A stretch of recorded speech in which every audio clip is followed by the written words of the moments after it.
Kimberly, blessings prophetess. Kimberly Spruill, blessings prophetess Saniqua. So y'all, I am before y'all because my mama told me to go live concerning Madison, y'all. So a little back brief. Um, Apostle had given us our oil and Apostle had given us some instructions. We were supposed to fast for 7 days. And during our fasting period, we were supposed to be anointing our head, anointing our hands, and anointing our feet. Good evening, good evening, good evening. But we were supposed to be anointing our head, anointing our hands, and anointing our feet, and speaking of overcoming and having victory. So I was doing that. Blessings, blessings, Hadassah. Hey, good evening, good evening. So I just got my master's degree in clinical psychology. Blessings, Samantha. And a portion of that, God gave me favor to be able to get in some externship hours at a psychiatric ward in Fort Belvoir and also in Bethesda, which is major. So mom told us, that we were going to be walking in our anointing. We needed to be anointing our head, our hands, and our feet. So I was doing that. And there was a few clients, or not clients, residents, because they're not my clients. I don't have my PhD yet. But there are a few residents in there that everybody was saying was very, very combative. Good evening, Donis. And I was taking my oil there. So I would be in my car and, just on my way to the ward, to the psych ward. I'm just like, okay, God, Apostle said, anoint our head, anoint our hands, anoint our feet. So God, I'm going to anoint my head, Father, allow my mind to minister in the capacity that you would have me to. God, I'm supposed to be a healer and your prophetess. So God, anoint my hands. Blessings, prophetess Q. Blessings, prophetess Lena. Hey, sisters. Blessings, prophetess Honest. Hey, hey, hey. So I would be in the car, praying. And I was telling mom, Apostle, like, Mom, I haven't been praying like I need to. I haven't been fasting like I need to. Blessings, big sis, prophetess Latoya. But I'm like, Mom, I haven't been praying like I need to. I haven't been fasting like I need to. But there's such a grace with this oil. The clients in that psychiatric ward that they say are combative, when I'm in there, they're nice, they're friendly, everybody gets along, nobody's trying to fight with each other, no one's trying to harm themselves, no one was doing anything. So I'm a mom, I have a daughter, so I took an affinity to this little girl named Madison. Now Madison, y'all, is schizophrenic. Well, not is, she was, I'm gonna say was. Madison was schizophrenic, anorexic, bipolar. She had anxiety. She was suffering with dread, and she would self-harm herself, y'all. So when I would come in, Madison would come to me and she's like, you smell like cake. When you come around, I'm hungry. Madison would not eat. If she was forced to eat, she would make herself throw up. If you forced her to eat, then she would beat herself up afterwards. So Madison did not like food. When I would come around, Madison would be nice. She would follow me everywhere I would go. And she's like, oh, you smell like cake. And I'm like, cake? The oil to me smelled like vanilla and cinnamon. So I'm like, where's this baby getting cake from? It don't smell like no cake. But I'm like, all right, we'll take the cake. When Madison was around me, she'll eat her chicken. She'll eat mashed potatoes. She'll eat french fries. She'll eat pizza.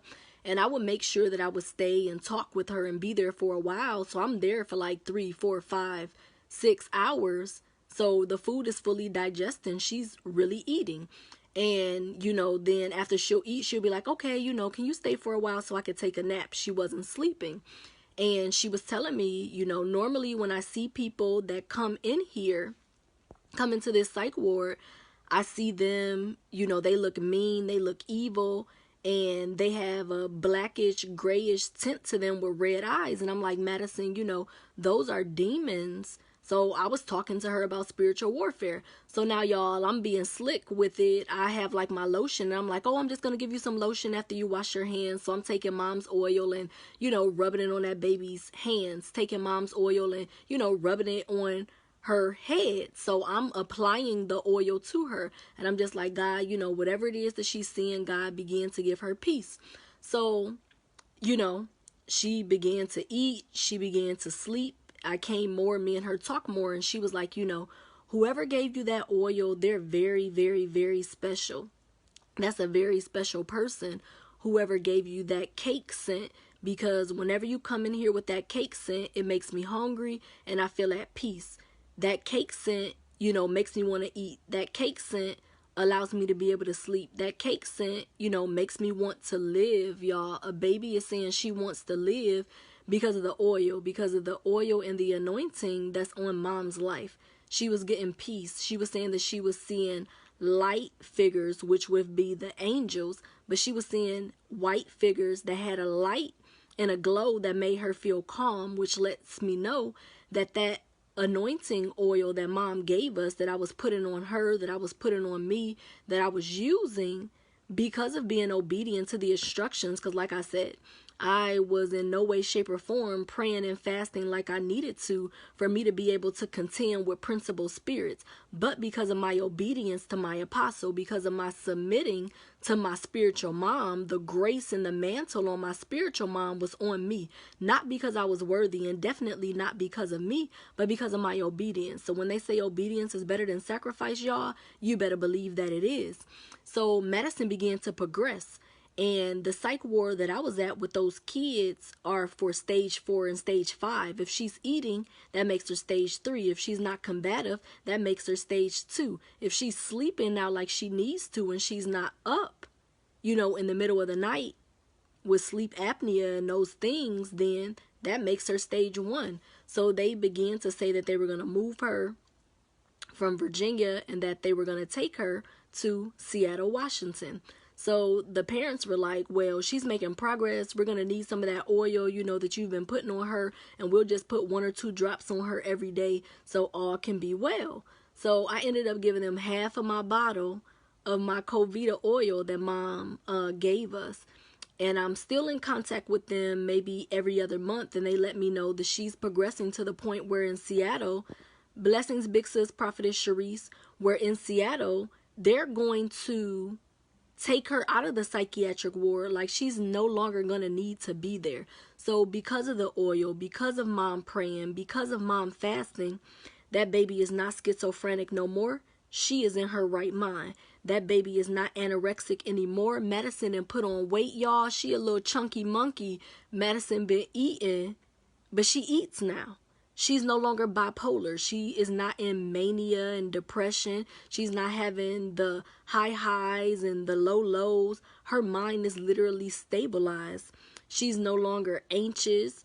The spirit of dread and torment, blessings, prophetess Rosario, the spirit of dread and torment is no longer, you know, afflicting her. So the oil works, y'all. The oil works. That was my testimony about Madison. It's still a testimony in progress because each day she's progressing. Each day she's getting better. And now it's to the point where here in Virginia, she was stage 4 5. Now in Seattle, Washington, she's stage 2. And once she gets to 1, they're going to discharge her. So y'all, the oil works.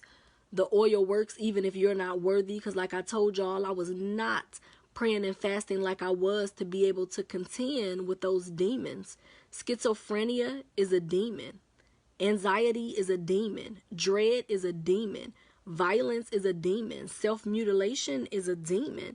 Anorexia is a demon. Being bipolar is a demon. Those spirits weren't allowed to manifest on that baby just because I had the oil on me and because I was putting the oil on her. So y'all, that oil works. Mom is putting in a new order for oil. I'm going to go ahead and get some because I have no oil left. But it definitely works. Grace and peace, sis, prophetess Danielle. It works, y'all. It works. So that's my testimony about Madison. That's my testimony to the oil. I hope that y'all have been encouraged. I'm excited for the new batch. I'm wondering how that's going to smell because olive oil normally has no scent. As I was putting it on, I kept smelling vanilla and cinnamon.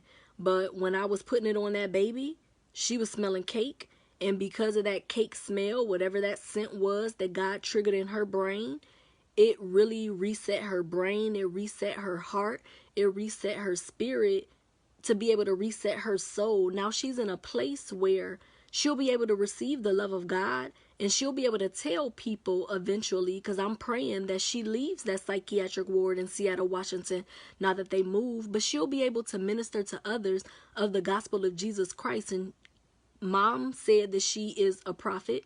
I believe that she's a prophet. I believe that she's a seer also. She'll be able to minister to people because she's going to be able to see those spirits. She know what they look like because they dreaded her. But now that she's stabilized in her mind and fortified in her spirit because of that oil, because of Mom praying, you know, she's going to be able to bring deliverance to so many people. So I am excited.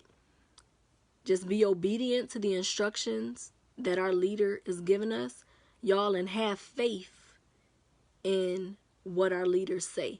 Without faith, we can't please God. I know that God is pleased because I stepped out in faith, and I kind of broke the rules because I'm not supposed to be anointing no clients with oil, but I'm going to do what I got to do, and that's what I had to do.